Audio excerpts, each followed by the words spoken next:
The Tao of Self-Confidence, episode 558.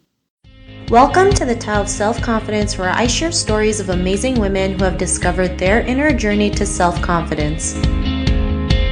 Visit our website at thetaoofselfconfidence.com. Your inner journey to self-confidence awaits. Well, hello, friend. Welcome to the Tao of Self-Confidence, where I share stories of amazing women who have discovered their inner journey to self-confidence. I'm your host today, Sheena Yap-Chan, and today I have an amazing lady on the show today. She's a mompreneur, and I'm really excited to have her on and share her story with us today on self-confidence. So without further ado, I'm going to introduce you to Ikumi Schuckert. Ikumi, how are you today? Maybe you can fill in a little bit more about yourself to the listeners.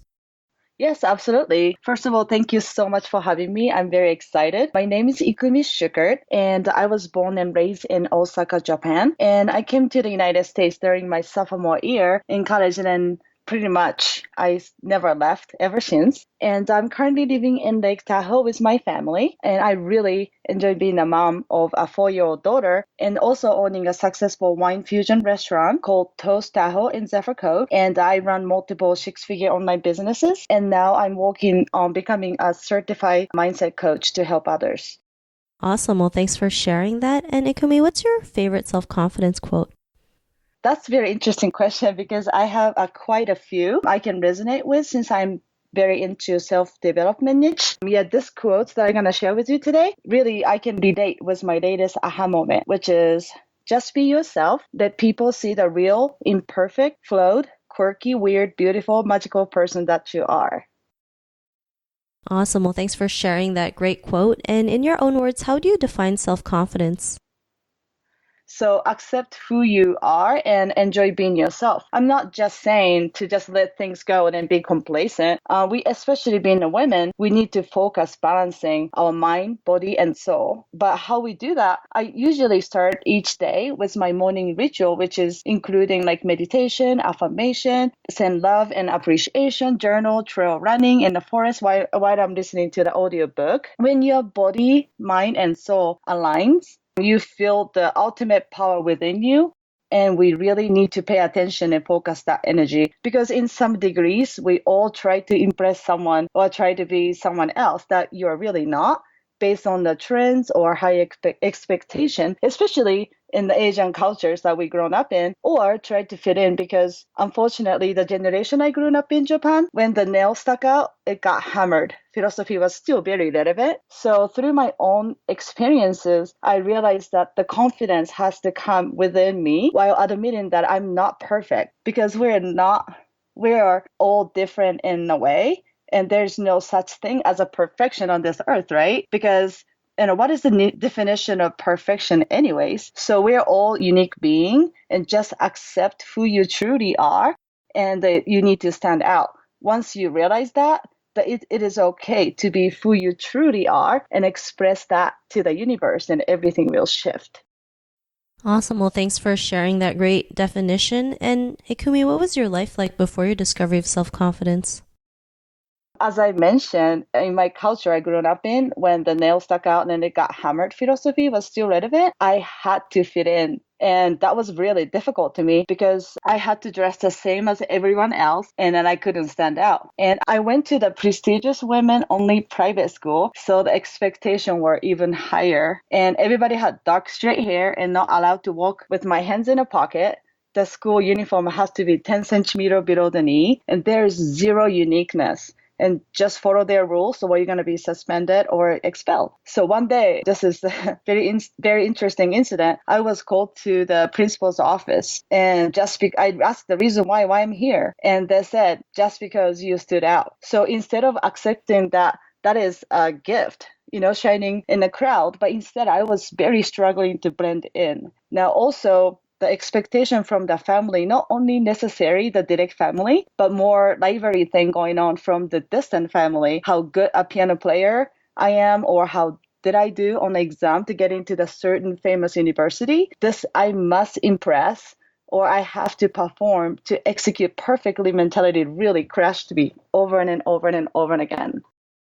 Thanks for sharing that. And that's insane how, in your school, like you all had to do the same exact thing, right? Not have that Yeah. form of self-expression and getting in trouble just for standing out, which is crazy because like we were born to stand out. We were born to be unique and not be the same as everyone else. And what was that point in your life when you realized you were more than enough to go out there and be who you truly are? What was that aha moment? I was challenged at my husband Carl's event, Zero to Scale in Austin last year. And I wasn't really into speaking in front of the public, but I spontaneously stood up and shared my thoughts in front of the big audience. And I was, always faced the fear of what if people don't understand my accent because, I was born and raised in Japan. So I wasn't grown up here. So I always had like a weird self-esteem issue with my accent. But that moment, the advice from my mom flashed in my brain and say, you know what? My mom said, if people make fun of your accent, ask them how many languages they speak. And she said, I bet they can only speak one. You can speak two. So screw them and go out there and show them. So I did that. And, I also always wanted to inspire and help people, but struggling how to. Now, this is the experience made me very realize that it is okay to show imperfect self and take them to the journey of my process getting where I want to be. That's way more powerful than, hey, look, I made it. Here's how I did it. Because people love story and people can resonate that. So be the superhero on your own story. That's pretty much the aha moment that I got. Thanks for sharing that. And I think that's great that your mom, encouraged you to go up on stage regardless of, what you were feeling. I know a lot of people when they have their fears, it's so scary sometimes, right? But when you have someone push you to just do it, it's not as bad as we think, right? So I think that's great. And, because of these realizations, what's your life been like now?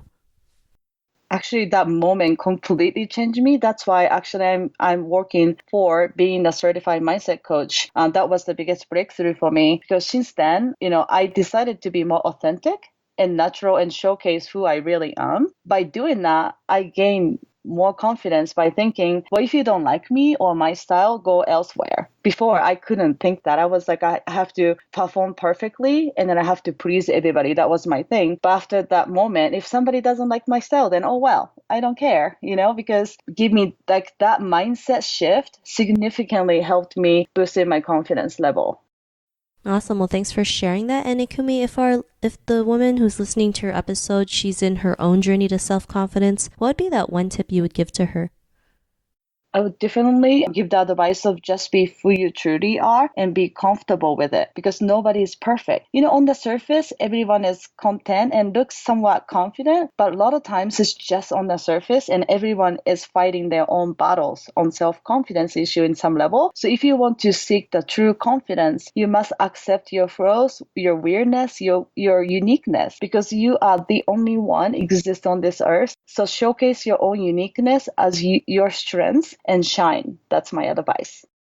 Awesome. Well, thanks for sharing that. And that's great advice that you mentioned. It's true. None of us are perfect. And honestly, what is perfect anyway? So, just the best thing we can do is just be our true selves and show it others that, it's okay to be that way. It's okay to accept our flaws or weirdness or uniqueness because we're here on earth for a reason, right? So thanks for sharing that. And if our listeners wanted to get to know a little bit more about you and what you do or check out some of your work, is there any links or social media profiles we can connect with? Yes, absolutely. On Facebook, you can find me Ikumi Schuckert, which is IKUMISCHUCKERT. And then I also have a blog. It's called massiveactiontaker.com. Yeah, which is the blog that I share. You need to overcome any fears by taking action. That's the message on that blog. Thanks for sharing that. And to our listeners, if you want to connect with Ikumi, you can also head on over to the taoofselfconfidence.com and search for Ikumi's name. Her show notes will pop up along with everything else that we talked about. And I really just want to thank Ikumi for taking the time to share her story and tips with us on self-confidence. So thank you so much, Ikumi.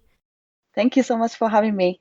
Not a problem. It's really great having you on the show. And to our listeners, be on the lookout for another new episode of another amazing woman's journey to self-confidence. And we'll talk to you soon. Bye for now. Thank you for tuning in to another amazing episode of the Tao of Self-Confidence. Get your free audiobook by visiting our website at thetaoofselfconfidence.com. Your inner journey to self-confidence awaits.